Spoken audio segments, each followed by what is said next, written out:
A couple of months back, we were planning to do an oil change on my family friend's Honda Unicorn, and the friend got this Ester labeled oil from Savsol. Honestly, after a month of use, I would say this Ester Max 5000 might be one of the best oils in the entry-level price segment. I went ahead and said that more so because I wanted to appreciate Savsol for representing the truth on the label by mentioning premium mineral-based engine oil. And you will find most reputable manufacturers doing this, like Motul, where they make 100% synthetic oils that include ester. But like I mentioned earlier, you can have ester content in mineral-based engine oil. Similarly, you can have ester content in 100% synthetic oils as well. But that does not mean it is made from 100% ester base. In fact, it can become very difficult to formulate and sometimes not healthy for your engine to have 100% ester base oils.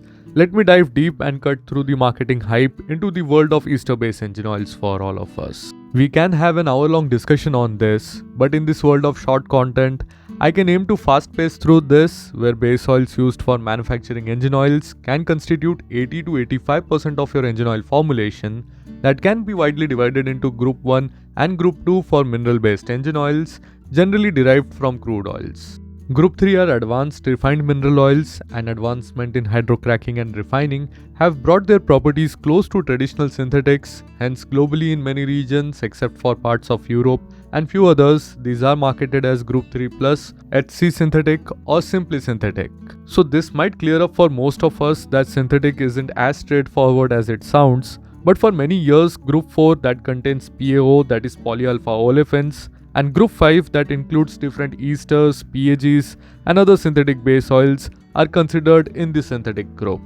Now before coming to why not 100% ester based engine oils, I will try to highlight on how esters are different from the rest of the base oils and have superior performance. So unlike mineral, Group 3 or PAO, esters are polar in nature. That means they stick to your engine metal parts like magnet and create a robust protective layer. Ester base oils show one of the best thermal stability and resist breakdown in demanding engine environment. Esters usually have natural solvents in them which help in dissolving the deposits like sludge and varnish that helps in keeping the engine clean. Usually esters like diesters help in reducing the volatility in the finished oil, and they show high flash point values as well. Apart from all of this, esters can help in lowering the internal friction and in turn improving the efficiency, not just in the engine but also in transmission fluids. So with all of these benefits, why not go with 100% ester based engine oils? Reasons? Well, I will give the easiest one out first, that is cost. Production of esters is significantly more expensive than other base oils. Just to give you a context, a liter of diester can go as high as 3 to 4 times more expensive than regular base oils, while polyol esters will be much more expensive than that.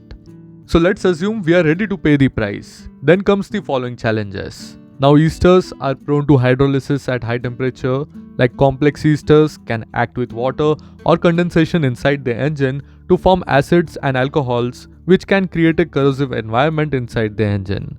So blending esters with other base oils can help in buffering this effect, and the finished lubricant will be much more resistant to this.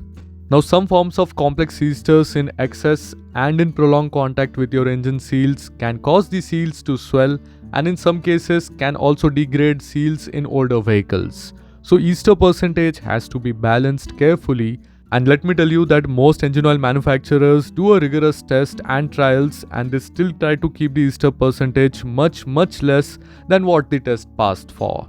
Next comes the challenge with additive blending. Now if you have seen the engine oil lab test videos on this channel, then you must know the kind of additive packages engine oils have. Like I have mentioned earlier, that if your base oil is 80%, then the rest of the 20% in your engine oil is additives like detergents, dispersants, anti-wear, anti-corrosion, EP additives, PPDs, VI improvers and a few more.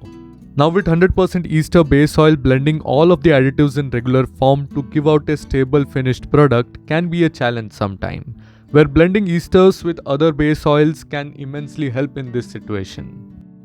A related challenge to this can be viscosity control for an application like internal combustion engine, where achieving a stable viscosity across a wide temperature range solely on ester base can be difficult, and will be extremely expensive to build a favorable supporting chemical blend system, which might find its application in extremely monitored and controlled system like in aviation, industrial machineries, or let's say motorsports, but will be much easier with a blend of PAO or Group 3 with Ester blend that might give excellent performance for our daily ride. So this is what most engine oils have adapted, where you will generally find from 5 to 25% of Ester blend, and in some cases higher blends of Ester in base oil, which actually brings that delta in performance.